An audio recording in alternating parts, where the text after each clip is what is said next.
Hello Airfix fans and welcome back to another episode of Flight Deck. My name's Nathan and I'll be your captain on this journey.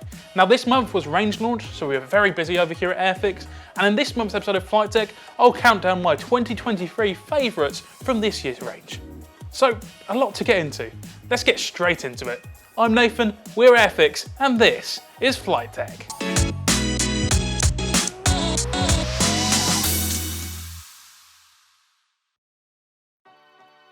Now let's take a look at starter sets.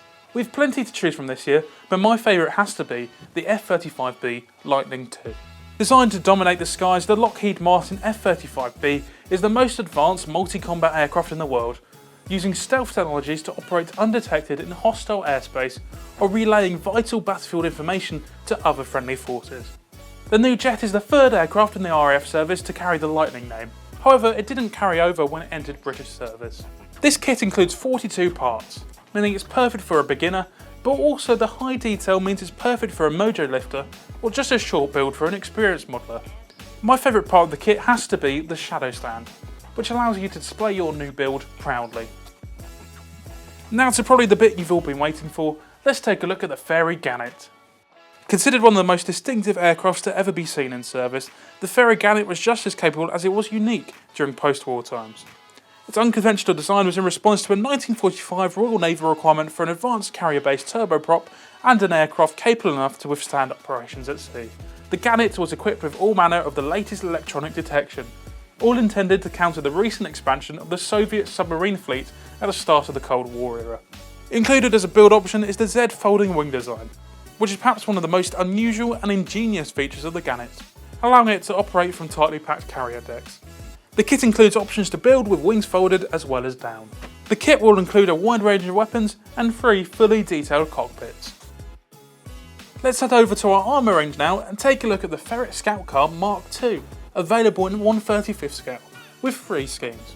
The Ferret built on the success of its predecessor, the Dingo, and was designed to fulfil the British Army requirement for a reconnaissance car that was issued in 1949.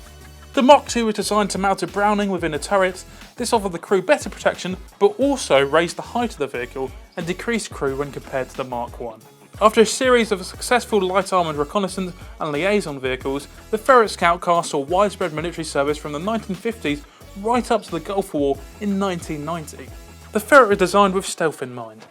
Able to probe enemy positions, this 4-wheel drive vehicle was powered by a reliable 6-cylinder Rolls-Royce engine, which proved extremely useful if the crew found themselves in a tight spot. We had plenty of kits reintroduced with new parts, but the standout for me has to be the 48th scale Hawker Hunter FGA-9 FR10 GA11. Note this fantastic box art, which depicts Alan Pollock's aircraft flying through Tower Bridge in April 1968. This is our third release of the 48th scale Hunter tooling, and this introduction includes various new parts. An FR10 nose, enlarged drop tanks for the FGA-9, and subsequently modified flaps. And last but certainly not least, let's take a look at my favourite vintage classic kit from this year, the Fokker DR1 and Bristol Fighter Dogfight Double. This is the first time we've brought back an early Dogfight Double pairing.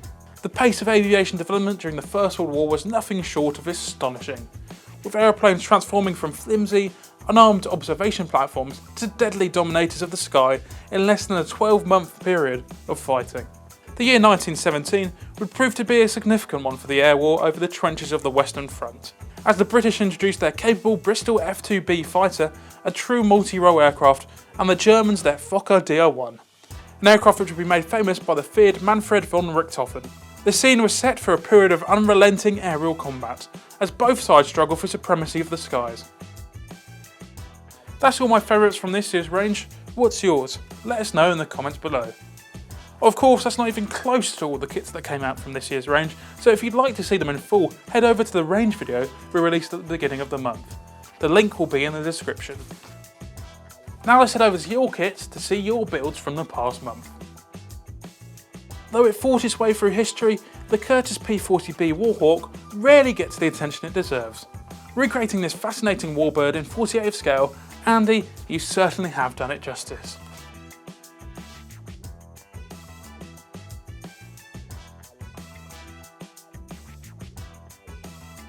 Tim, you've done beautiful work on the 48th Hawker Hurricane.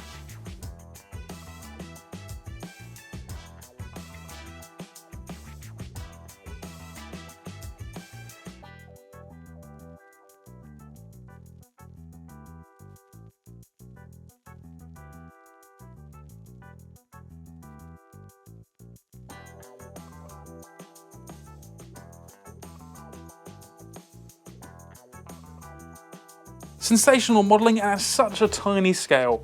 Tetsu has recreated the Hanley Page HP-42, getting a little TLC.